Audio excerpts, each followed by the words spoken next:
Hello hi friends. ಎಲ್ಲರ ಮನೆಯಲ್ಲೂ ಹಬ್ಬ ಬಂತು ಅಂದರೆ ಕಜ್ಜಾಯ ಮಾಡಬೇಕು ಅಂತ ಅನ್ನಿಸ್ತಾ ಇರುತ್ತೆ ಅಲ್ವಾ. ಕೆಲವರು ಮಾಡಿದ್ರೆ ಕೆಟ್ಟೋಗ್ತಾ ಇರುತ್ತೆ.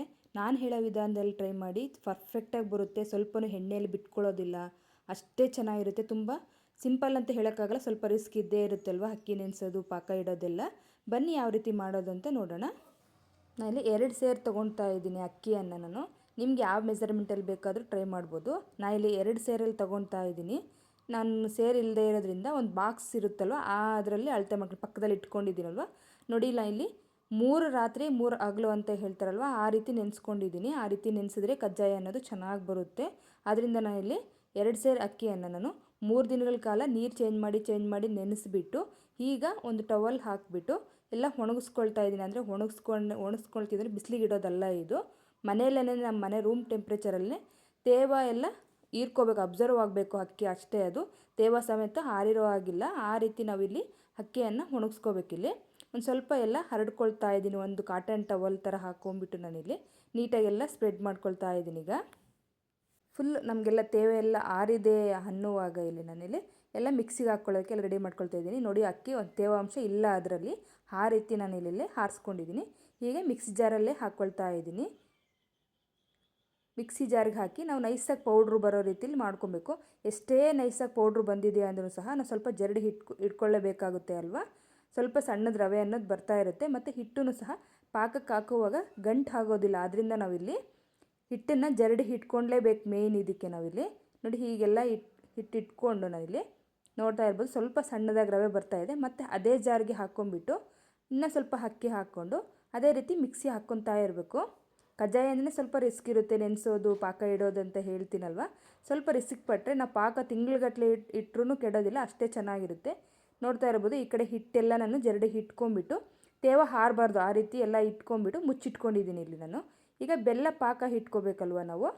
ಈಗ 1 ಸೇರು ಅಕ್ಕಿಗೆ 1 ಸೇರು ಬೆಲ್ಲ, ಫುಲ್ಲು ನಾವು ಅಕ್ಕಿ ತುಂಬ ತೊಗೊಂಬಿಟ್ಟಿದ್ವಲ್ಲ, ಅದೇ ತುಂಬಾ ನಾವಿಲ್ಲಿ ಬೆಲ್ಲನ ಕುಟ್ಟಿ ಸ್ವಲ್ಪ ಪುಡಿ ಮಾಡಿಕೊಂಡು ನಾನಿಲ್ಲಿ 2 ಕಪ್ ಅಳತೆಯಲ್ಲಿ ತೊಗೊಳ್ತಾ ಇದ್ದೀನಿ. ಅಂದರೆ 2 ಸೇರು ಬೆಲ್ಲ, 2 ಸೇರು ಅಕ್ಕಿಗೆ 2 ಸೇರು ಬೆಲ್ಲವನ್ನು ತೊಗೊಳ್ತಾ ಇದ್ದೀನಿ ನಾನು. ನೋಡ್ತಾ ಇರ್ಬೋದು, ಇಲ್ಲಿ ಸ್ವಲ್ಪ ಸ್ವಲ್ಪ ಸಣ್ಣ ಕುಟ್ಕೊಂಡಿದ್ದೀನಿ ಅಷ್ಟೇ. ಜಾಸ್ತಿ ಫೈನಾಗಿ ಪೌಡ್ರು ಸಹ ಮಾಡ್ಕೊಂಡಿಲ್ಲ. ಬೆಲ್ಲ ಚೆನ್ನಾಗಿರೋದು ತೊಗೊಳ್ಳಿ ಆದಷ್ಟು ನಾವಿಲ್ಲಿ. ಈಗ ಇದಕ್ಕೆ ನಾವಿಲ್ಲಿ ನಾವು ಟೀ ಕುಡಿತೀವಲ್ಲ, ಆ ಗ್ಲಾಸಲ್ಲಿ ನಾವಿಲ್ಲಿ ಅರ್ಧ ಗ್ಲಾಸ್ ಅಥವಾ ಮುಕ್ಕಾಲು ಗ್ಲಾಸ್ ಅಷ್ಟೇ ಹಾಕ್ಕೋಬೇಕು. ಫುಲ್ ಹಾಕ್ಕೋಬಾರ್ದು ನಾವಿಲ್ಲಿ. 1 ಸೇರಿಗೆ ನಾವು ಅರ್ಧ ಟೀ ಗ್ಲಾಸಷ್ಟು ನೀರು ಹಾಕ್ಕೊಳ್ತಾ ಇದ್ದೀನಿ ನಾನಿಲ್ಲಿ. ನೋಡ್ತಾ ಇರ್ಬೋದು, ಅಷ್ಟೇ ಹಾಕ್ಕೊಂಡಿದ್ದು. ನೀರು ಜಾಸ್ತಿ ಹಾಕ್ಕೊಳ್ಳೋಕೆ ಹೋಗಬೇಡಿ ಇದಕ್ಕೆ. ಈಗ ಸ್ಟವ್ ಹಚ್ಬಿಟ್ಟು ಪಾಕ ಆಗೋದಕ್ಕೆ ಇಟ್ಕೊಂಡ್ಬಿಡೋಣ. ಈಗ ಸ್ವಲ್ಪ ಮೀಡಿಯಮ್ ಫ್ಲೇಮಲ್ಲಿ ಇಟ್ಕೊಂಡ್ಬಿಟ್ಟು ಚೆನ್ನಾಗಿ ಈ ಥರ ಬೆಲ್ಲ ಎಲ್ಲ ಕರಗೋ ಥರ ಸ್ವಲ್ಪ ಈ ಥರ ಮಿಕ್ಸ್ ಮಾಡ್ಕೊಬೇಕು ಅಷ್ಟೇ ನಾವು. ಬೇಗನೆ ಆಗುತ್ತೆ, ಯಾಕಂದರೆ ಬೆಲ್ಲ ನಾವು ನೀರು ಜಾಸ್ತಿ ಹಾಕಿರೋದಿಲ್ವಲ್ಲ, ಬೇಗನೆ ಆಗ್ತಾ ಇರುತ್ತೆ. ಆದಷ್ಟು ನೀವು ನೋಡ್ಕೊಂಡು ಚೆನ್ನಾಗಿ ಮಿಕ್ಸ್ ಮಾಡ್ಕೊತಾ ಇರಬೇಕು. ಒಂದು ಅರ್ಧ ಗಂಟೆಲೆಲ್ಲ ಪಾಕ ಇಟ್ಬಿಡ್ಬೋದು, ಯಾಕಂದರೆ ಒಂದು ಕಾಲು ಗಂಟೆಲಿ ಪಾಕ ಬಂದರೆ ಕಾಲು ಗಂಟೆ ಹಿಟ್ಟಾಗಿ ಕುದಿಸ್ಕೊಳ್ಳೋದು ಅಷ್ಟೇ ಇದು. ನೋಡ್ತಾ ಇರ್ಬೋದು, ಆಗಲೇ ಪಾಕ ಎಲ್ಲ ಬೆಲ್ಲ ಎಲ್ಲ ಕರಗಿ ಪಾಕ ಬರ್ತಾ ಇದೆ. ಅವಾಗವಾಗ ನಾವು ಚೆಕ್ ಮಾಡ್ಕೊತಾ ಇರಬೇಕು ಪಾಕ ಅನ್ನೋದನ್ನು. ಇಲ್ಲಿ ನೋಡ್ತಾ ಇರ್ಬೋದು, ನಾನು ಸ್ವಲ್ಪ ಎಲ್ಲ ಬೆಲ್ಲೆಲ್ಲ ಕರಗಿ ಅರ್ಧ ಕುದಿ ಬಂದಾದ ನಂತರ ಇಲ್ಲಿ ಹಾಕ್ಕೊಳ್ತಾ ಇದ್ದೀನಿ. ಇನ್ನೂ ಪಾಕ ಬರಬೇಕು, ಅದು ನಮಗೆ ಎಳೆಯಾಗಿ ಬರ್ತಾ ಇದೆ ಈಗ. ಹಾಗಾಗಿ ನಾನು ಒಂದು 5-5 ನಿಮಿಷ ಬಿಟ್ಟು ನೋಡ್ಕೊಳ್ತಾ ಇದ್ದೀನಿ. ನೋಡಿ, ಇನ್ನೂ ನಾವೀಗ ಆ ಥರ ಅಂದರೆ ದಾರ ಥರ ಬರ್ತಾ ಇದೆ. ನಮ್ಗೆ ಬೆಲ್ಲ ಅನ್ನೋದು ಉಂಡೆ ಆಗಬೇಕು, ಆ ರೀತಿ ಆದರೆ ಮಾತ್ರ ಪಾಕ ಆಗಿದೆ ಅಂತ ನಮಗೆ. ನೋಡಿ, ಹೀಗೆ ಬಂದಿದೆಯಲ್ವ ಈಗ ಪಾಕ ಆಗಿದೆ ಅಂತ. ಈ ರೀತಿ ಬಂದಿದೆ ಅಂದರೆ ನಮಗೆ ಪಾಕ ಆಗಿದೆ. ಈಗ ಇದಕ್ಕೆ ನಾ ಇಲ್ಲಿ ಒಣಕೊಬ್ಬರಿ ಮತ್ತು ಬಿಳಿ ಎಳ್ಳು, ಬೇಕಾದ್ರೆ ಕಸಕಸೆ ಸಹ ಆ್ಯಡ್ ಮಾಡ್ಕೊಬೋದು ನೀವು ಇಲ್ಲಿ. ನಾನು ಇಲ್ಲಿ ಸ್ವಲ್ಪ ಏಲಕ್ಕಿ ಪುಡಿನ ಸಹ ಸೇರಿಸ್ಕೊಂಡು ಮಿಕ್ಸ್ ಮಾಡ್ಕೊಳ್ತಾ ಇದ್ದೀನಿ. ಈಗ ಕೊಬ್ಬರಿ, ಬಿಳಿ ಎಳ್ಳು, ಏಲಕ್ಕಿ ಪೌಡ್ರನ್ನ ಹಾಕ್ಕೊಂಡು ಚೆನ್ನಾಗಿ ರೀತಿ ಮಿಕ್ಸ್ ಮಾಡ್ಕೊಳ್ಳಿ. ಈಗ ಲಾಸ್ಟಿಗೆ ಹಾಕೋಕ್ಕಿಂತ ಕೊಬ್ಬರಿನ ಈ ಥರ ಪಾಕದಲ್ಲೇ ಹಾಕಿ ಚೆನ್ನಾಗಿರುತ್ತೆ. ಈಗ ಎಲ್ಲ ಮಿಕ್ಸ್ ಮಾಡಿ ಒಂದು 2 ನಿಮಿಷ ಆದಮೇಲೆ ನಾನು ಇಲ್ಲಿ ಹಿಟ್ಟು ಹಾಕ್ಕೊಳ್ತಾ ಇದ್ದೀನಿ. ನಾನಿಲ್ಲಿ ಒಬ್ರು ಹಾಕೋರಿದ್ದರೆ ಚೆನ್ನಾಗಿರುತ್ತೆ, ಯಾಕಂದರೆ ಭಾಳ ಇರುತ್ತಲ್ವ. ಸ್ವಲ್ಪ ಒಂದು ಲೋಟ ಆ ಥರ ಆದರೆ ಬೇಗ ನಾವೇ ಮಾಡ್ಕೊಂಬಿಡ್ಬೋದು. ಇಲ್ಲಿ 2 ಸೇರು ಹಿಟ್ಟಿರೋದ್ರಿಂದ ಒಬ್ರು ಹಾಕ್ಕೊಳ್ತಾ ಇದ್ದರೆ ಪಾಕ ಮಾಡೋದಕ್ಕೆ ಈಸಿ ಆಗುತ್ತೆ. ಇಲ್ಲಿ ನೋಡಿ, 2 ಸೇರು ಬೆಲ್ಲ ಪಾಕ ಇಟ್ಟಿದ್ವಲ್ಲ ನಾವು, 2 ಸೇರು ಅಕ್ಕಿ ಇಟ್ಟು ಫುಲ್ಲು ಕರೆಕ್ಟಾಗಿ ಪರ್ಫೆಕ್ಟಾಗಿ ಸರಿ ಹೋಗಿದೆ. ನಾವಿಲ್ಲಿ ಸ್ವಲ್ಪನೂ ಸಹ ಇದಾಗಿಲ್ಲ. ನಾವು ಕರೆಕ್ಟಾಗಿ ಮೆಜರ್ಮೆಂಟ್ ತೊಗೊಂಡ್ಬಿಟ್ರೆ ಸಾಕು ನಮಗೆ. ಈ ರೀತಿ ಈಗ ಗಂಟು ಸಹ ಆಗಿಲ್ಲ, ಯಾಕಂದರೆ ಹಿಟ್ಟೆಲ್ಲ ಜರಡಿ ಹಿಡಿದಿರ್ತೀವಿ, ಹಸಿ ಇರುತ್ತೆ ಹಿಟ್ಟು ಸಹಿತ. ಆದಷ್ಟು ಈ ಥರ ಗಂಟು ಆಗೋದಿಲ್ಲ ಹಿಟ್ಟು. ಈ ರೀತಿ ಚೆನ್ನಾಗಿ ಮಿಕ್ಸ್ ಮಾಡ್ಕೊಬೇಕು ನಾವಿಲ್ಲಿ. ಆದಷ್ಟು ಮೀಡಿಯಮ್ ಫ್ಲೇಮಲ್ಲಿ ಇಟ್ಕೊಂಡು ಹೈ ಫ್ಲೇಮಲ್ಲಿ ಇಟ್ಬಿಟ್ರೆ ತಳ ಸಿಯೋ ಚಾನ್ಸಸ್ ಇರುತ್ತೆ. ಈ ರೀತಿ ಆವಾಗ ಮಗಚ್ಕೊಳ್ತಾನೇ ಇರಬೇಕು ನೀಟಾಗಿ, ಗಂಟಾಗದೇ ರೀತಿಯೆಲ್ಲ ಮಿಕ್ಸ್ ಮಾಡ್ಕೊಂಡಿರ್ತೀವಲ್ಲ. ಈಗ ಪಾಕ ನೋಡಿ ಆ ಕಡೆ ಈ ಕಡೆ ಎಲ್ಲ ಸೈಡ್ಸ್ ಎಲ್ಲ ಈ ಥರ ಮಾಡ್ಕೊತ ಚೆನ್ನಾಗಿ ಮಿಕ್ಸ್ ಮಾಡ್ಕೊಬೇಕು. ಕುದಿ ಬರಬೇಕು, ಒಂದು ಕುದಿ ಬಂದಾಗ ಆಫ್ ಮಾಡ್ಕೊಬೇಕು. ಕೆಲವರು ಹಿಟ್ಟು ಹಾಕಿದ ತಕ್ಷಣ ಹಿಡಿಸ್ಕೊಂಡ್ಬಿಡ್ತಾರೆ, ಆ ರೀತಿ ಮಾಡಬಾರ್ದು. ಒಂದು ಕುದಿ ಬರ್ತಾ ಇದೆ ಅಂದಾಗ ನೋಡ್ತಾ ಇರ್ಬೋದು, ಅಲ್ಲಿ ಆ ಥರ ಹಿಂಗೆ ಕುದಿ ಬರೋಕ್ಕೆ ಸ್ಟಾರ್ಟ್ ಆಗ್ತಿದೆ ಅನ್ನೋವಾಗ ನಾವು ಆಫ್ ಮಾಡ್ಕೋಬೇಕಾಗುತ್ತೆ.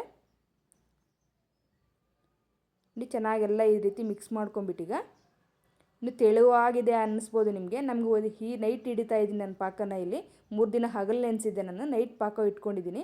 ಈಗ ನೋಡ್ತಾ ಇರ್ಬೋದು, ಈಗ ಇದನ್ನೆಲ್ಲ ಚೆನ್ನಾಗಿ ಈ ಥರ ಇದು ಮಾಡಿಕೊಂಡು ಇನ್ನು ಮುದ್ದೆ ಕೋಲಿಗೆಲ್ಲ ಅಂಟ್ಕೊಂಡಿರುತ್ತಲ್ಲ ಅದನ್ನೆಲ್ಲ ಸಪ್ರೇಟ್ ಮಾಡ್ಕೊಳ್ತಾ ಇದ್ದೀನಿ ನಾನಿಲ್ಲಿ. ಈ ಥರ ಬಬಲ್ಸ್ ಬಂದ ತಕ್ಷಣ ಆಫ್ ಮಾಡ್ಕೊಂಡ್ಬಿಡ್ತಾ ಇದ್ದೀನಿ. ಜಾಸ್ತಿ ಅಕ್ಕಿ ನೆಂದಿದೆ ಅಂದಿದ್ರೂ ಪರವಾಗಿಲ್ಲ, ಜಾಸ್ತಿ ಕಡಿಮೆ ಅಂತೂ ನೆನೆಸ್ಬೇಡಿ. ಆದಷ್ಟು ಒಂದು 3-4 ದಿನ ನೆಂದಿದೆಯಾ ಅಂದರೆ ಅಕ್ಕಿ ಕಜ್ಜಾಯ ಅನ್ನೋದು ಚೆನ್ನಾಗಿರುತ್ತೆ. ಇದು ನೋಡಿ ಈ ಥರ ಎಲ್ಲ ಚೆನ್ನಾಗಿ ನಾನು ತಣ್ಣಗಾಗೋದಕ್ಕೆ ಎತ್ತಿಟ್ಕೊಳ್ತಾ ಇದ್ದೀನಿ ಪಾಕ ಅನ್ನೋದನ್ನ. ನಾನು ನೈಟ್ ಪಾಕ ಮಾಡಿಟ್ಟಿದ್ದಂತ ಹೇಳಿದ್ನಲ್ವ, ತಿರುಗಿ ನೆಕ್ಸ್ಟ್ ಡೇ ನಾನು ಬೆಳಗ್ಗೆ ನೋಡಿಸ್ತಾ ಇದ್ದೀನಿ. ನೋಡ್ತಾ ಇರ್ಬೋದು ಇದನ್ನು ಯಾವ ರೀತಿ ಗಟ್ಟಿಯಾಗಿದೆ ಅಂತ ನೋಡ್ತಾ ಇರ್ಬೋದು ನೀವು. ಸ್ವಲ್ಪ ಕೈಗೆ ಎಣ್ಣೆ ಮಾಡ್ಕೊಂಬಿಟ್ಟು ನಾವು ಈ ಥರ, ಯಾಕಂದರೆ ಅಂಟ್ಕೊಳ್ಳುತ್ತಲ್ವ ಅದು ಅಂತ, ನೀರದ್ದು ಕೂಡ ಚೆನ್ನಾಗಿರೋದಿಲ್ಲ. ಆದಷ್ಟು ಸ್ವಲ್ಪ ಎಣ್ಣೆ ಈ ಥರ ಮಾಡಿಕೊಂಡು ನೋಡಿ ಎಷ್ಟು ಪರ್ಫೆಕ್ಟಾಗಿ ಬಂದಿದೆ ಪಾಕ. ಇನ್ನೂ ನಾವು ಸ್ವಲ್ಪ ಸಾಯಂಕಾಲದವರೆಗೂ ಬಿಟ್ಟರೆ ಪರ್ಫೆಕ್ಟಾಗಿರುತ್ತೆ ನಮ್ಮ ಕಜ್ಜಾಯ ಹಾಕೋದಕ್ಕೆ. ಈ ರೀತಿ ಈಗಿದೆಯಾ ಅಂತಂದರೆ ನಾವು ಕಜ್ಜಾಯ ಹಾಕ್ಕೋಬೋದು, ರೆಡಿಯಾಗಿದೆ ಅಂತ. ನಾನು ಇಲ್ಲಿ ನೋಡಿಸ್ತಾ ಇದ್ದೀನಿ, ಎಣ್ಣೆ ಕಾಯೋದಕ್ಕೆ ಇಟ್ಕೊಂಡಿದ್ದೀನಿ ಆಲ್ರೆಡಿ. ನಾನು ಆ ಕಡೆ ಈ ಕಡೆ ನಾನು ಮುತ್ತುಗ್ದೆಲೆ ಬರುತ್ತಲ್ವ ಅದರಿಂದ ಮಾಡ್ಕೊಳ್ತಾ ಇದ್ದೀನಿ. ಪೇಪರ್ ಇದ್ದರೆ ಪೇಪರ್ ಸಹಾಯದಿಂದನೂ ಮಾಡ್ಕೋಬೋದು. ಎಣ್ಣೆ ಕಾಯಕ್ಕೆ ಇಟ್ಕೊಂಡಿದ್ದೀವಲ್ಲ ಆ ಥರ ಮಾಡ್ಕೊಂಡು ಇಟ್ಕೊಂಡ್ರೆ ಬೇಗ ಹಾಕ್ಬೋದು ಅಂತ ನಾನು ಈ ಥರ ಎಲೆ ಸಹಾಯದಿಂದ ಹಾಕ್ಕೊಳ್ತಾ ಇದ್ದೀನಿ. ಇಲ್ಲಿ ಬಾಳೆ ಎಲೆ ಇತ್ತಂದರೆ ಬಾಳೆ ಎಲೆಲ್ಲಾದ್ರೂ ಹಾಕ್ಕೋಬೋದು. ಎಣ್ಣೆ ಚೆನ್ನಾಗಿ ಕಾದ ನಂತರನೇ ಹಾಕ್ಕೊಳ್ಳಿ. ನೋಡಿ, ಒಂದು ಹಾಕಿ ಒಂದು ಮೇಲೆ ಎದ್ದಿದೆ ಅಂದಮೇಲೆ ಇನ್ನೊಂದು ಹಾಕಿ. ಇದು ಆದಷ್ಟು ನಾವು 1-2 ಹಾಕ್ಕೊಳ್ತಾ ಇರಬೇಕು. ಇನ್ನೊಂದು ಎಕ್ಸ್ಟ್ರಾ ಹಾಕೋಕೆ ಹೋದರೆ ಅಂಟ್ಕೊಂಡ್ಬಿಡುತ್ತೆ. ಸ್ವಲ್ಪ ಎದ್ದೇಳೋಕ್ಕಿಂತ ಮುಂಚೆ ಹಾಕಿ ನೋಡಿ, ಆ ರೀತಿ ಅಂಟ್ಕೊಂಡ್ಬಿಡುತ್ತೆ. ನೋಡಿ ಪೂರಿ ರೂತಿ ಉಬ್ತಾ ಇದೆ. ಇಲ್ಲಿ ಒಂಚೂರು ಸಹ ಎಣ್ಣೆಯಲ್ಲಿ ಹರಡೋದಿಲ್ಲ. ಇದು ಪರ್ಫೆಕ್ಟಾಗಿ ನಮ್ಗೆ ಪಾಕ ರೆಡಿಯಾಗಿದೆ ಅಂತಂದರೆ ಪರ್ಫೆಕ್ಟಾಗಿ ಕಜ್ಜಾಯ ಅನ್ನೋದು ಬರುತ್ತೆ. ಇನ್ನು ಕೆಲವೆಲ್ಲ ಇನ್ನೊಂದು ಸತಿ ಇರೋ ಇಂಥವೆಲ್ಲ ಹಾಕ್ಕೊಳ್ತಾ ಇದ್ದೀನಿ ನಾನು, ಒಂದೊಂದೇ ಮಾಡ್ಕೊತ. ಆದಷ್ಟು ಈ ಥರ ಕಜ್ಜಾಯ ಇವೆಲ್ಲ ಮಾಡುವಾಗ ಒಂದು ಇಬ್ಬರಿದ್ದರೆ ಚೆನ್ನಾಗಿರುತ್ತೆ ಅಂತ ಹೇಳ್ಬೋದು. ನೋಡಿ ಕಜ್ಜಾಯ ಈ ಥರ ಉಬ್ಬಿ ಬಂದ ತಕ್ಷಣ ಎಣ್ಣೆ ಎಲ್ಲ ಈ ರೀತಿ ಸಪ್ರೇಟ್ ಮಾಡಿಬಿಟ್ಟು ಹಾಗೆ ಸಪ್ರೇಟ್ ಇಟ್ಕೊಳ್ತಾ ಇರಬೇಕು ನಾವು, ಇಲ್ಲಾಂದರೆ ಎಣ್ಣೆ ಜಾಸ್ತಿ ಹೀರ್ಕೊಳ್ಬಿಡುತ್ತೆ. ಈ ಥರ ಪ್ರೆಸ್ ಮಾಡಿ ಇಡೋದ್ರಿಂದ ಹಿಟ್ಟು ಅನ್ನೋದು ಒಳಗಡೆ ಚೆನ್ನಾಗಿ ಇದಾಗಿರುತ್ತೆ.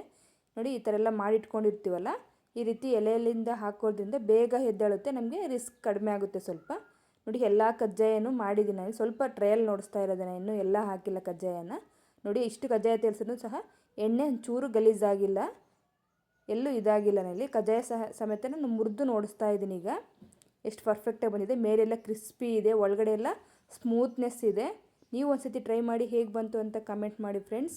ಹಾಗೆ ನಿಮಗೆಲ್ಲ ಯಾರಿಗೆಲ್ಲ ಕಜ್ಜಾಯ ಇಷ್ಟ ಅಂತಲೂ ಸಹ ಒಂದು ಲೈಕ್ ಮಾಡಿ ಅಂತ ಹೇಳ್ತಾ, ಓಕೆ ಫ್ರೆಂಡ್ಸ್ ಬಾಯ್. ಇನ್ನೂ ನನ್ನ ಚಾನಲ್ನ ಯಾರು ಸಬ್ಸ್ಕ್ರೈಬ್ ಮಾಡ್ಕೊಂಡಿಲ್ಲ ದಯವಿಟ್ಟು ಸಬ್ಸ್ಕ್ರೈಬ್ ಮಾಡ್ಕೊಂಡು ವಿಡಿಯೋ ನೋಡಿ.